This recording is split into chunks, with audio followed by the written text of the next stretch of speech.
ताबस्त नक्श आदमी, इंसान के नक्श के पैदा करने के लिए। ए बहारे नेस्ती अज कदर खुद होशियार बाश। और एक वक्त आएगा कि ये सब कुछ फना हो जाएगा हमारे दीन के इल्म के मुताबिक, और बाकी क्या बचेगा?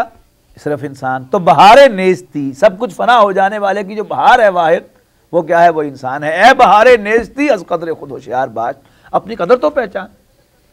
तो इंसान समुंदर में जब चढ़ता है मालूम होता है कि ये मेरे लिए बना है। बड़े खूबसूरत अल्फाज सूरत इब्राहिम में आए हैं कि वहां फरमाया अल्लाहुल्लज़ी खलक़स समावाति वल अर्द व अंज़ला मिनस समाई मान। अल्लाह ही है जिसने आसमानों और ज़मीन को पैदा किया और उसने आसमान से पानी नाजिल किया। फ़अख़रज बिही मिनस समावाति रिज़्क़न लकुम, और तुम्हारे लिए उसके ज़रिए से फल उगाए ज़मीन में से तुम्हारे लिए। वसख़र लकुमुल फुल्का लितजरिया फिल बहरी बिअमरिही, और उसने कश्ती बनाई, मुसख्खर किया कश्ती को तुम्हारे लिए कि वो चले समुंदर में उसके हुक्म से तुम्हारा सामान लेकर। वसख़र लकुमुल अनहार, और उसने तुम्हारे लिए दरियाओं को मुसख्खर किया, समुद्रों को मुसख्खर किया। वसख़र लकुमुश शम्स वल क़मर दाइबैन, और सूरज और चांद को दो खिदमतगारों की तरह तुम्हारे लिए मुकर्रर कर दिया। वसख़र लकुमुल लैल वन नहार, और तुम्हारे लिए रात और दिन को भी मुसख्खर किया। रात भी तुम्हारे काम के लिए बनी कि तुम आराम कर लो, और दिन भी तुम्हारे काम के लिए बना कि तुम उसमें अपनी माशी दौड़ धूप कर लो। गाय तुम्हारे लिए बनी, भैंस तुम्हारे लिए बनी, बकरी तुम्हारे लिए बनी, शहद की मक्खी तुम्हारे लिए बनी। गौर करो, कौन खाद खाता है इनकी? फल कौन खाता है इन दरख्तों के जो अल्लाह ने उगाए हैं? तुम खाते हो, या कोई जानवर खाता है जिसको तुम खाते हो? वो तुम्हारे काम आता है या तुम्हारी सवारी के काम आता है? तो गौर करो, शहद की मक्खी को देखो,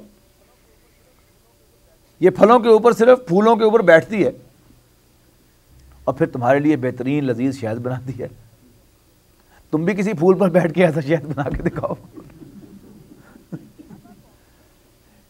खाता कौन है शहद? इंसान खाता है, मैं खाता हूं, आप खाते हैं। लेकिन हम में से कोई भी शहद की मक्खी का बनाने वाला नहीं। दूध गाय का पीता कौन है? मैं और आप, हमारे बच्चे। लेकिन हम गाय के, भैंस के बनाने वाले नहीं।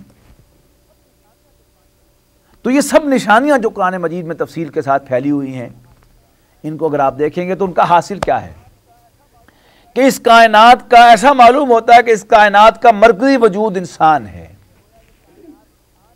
कि गोया ये कायनात इंसान ही के लिए वजूद में आई है, इंसान ही के लिए बनी है। लेकिन इंसान इसका बनाने वाला नहीं।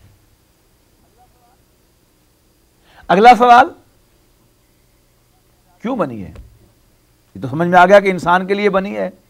किसने बनाई है? किसी और ने बनाई है। वो कौन है? अब इंसान अपने अंदर झांके, मैं कौन हूं, मैं क्यों बना हूं? इंसान के अंदर जब इंसान झांकता है अपने अंदर, तो वहां उसको दो चीजें नजर आती हैं बहुत अहम। एक तो अपने अंदर एक जज्बा नजर आता है, जज्बा मोहब्बत, कि अंदर से इंसान तड़प रहा है किसी ऐसी शय के लिए कि जो उसकी मोहब्बत का मरकज है। नाम उसे मालूम नहीं, लेकिन मारा मारा उसको ढूंढता फिर रहा है कि है जुस्तजू के खूब से है खूब तर कहां। अब देखिए कि ठहरती है जाके नजर कहां।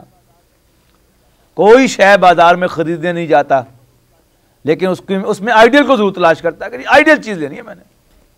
हालांकि जितनी भी उम्र है, 45 साल उम्र है उसकी, तो उसे तजर्बा हो गया है 45 साल में कि दुनिया में आइडियल शय कोई नहीं। जिसकी 60 साल उम्र है उसको भी तजर्बा यही है कि आइडियल कोई शय नहीं। जो चीज़ आज आइडियल नज़र आती है कल वो शॉर्ट नज़र आएगी, डेफिशिएंट नज़र आएगी, उसमें कमी और कोताही नज़र आएगी। लेकिन इसके बावजूद ये ऐसा जज्बा है इंसान के अंदर, एक ऐसा जज्बा मोहब्बत है कि जिसमें इंसान कोई कॉम्प्रोमाइज़ नहीं कर सकता। वो मोहब्बत आइडियल से ही करेगा। मजबूरी है, नहीं मिली, पैसे नहीं हैं, तो आइडियल चीज़ नहीं ला सका, लेकिन दिल में हसरत रहेगी कि काश कि मेरे पास वसाइल हों तो मैं वो घर बनाऊं। क्या मुसीबत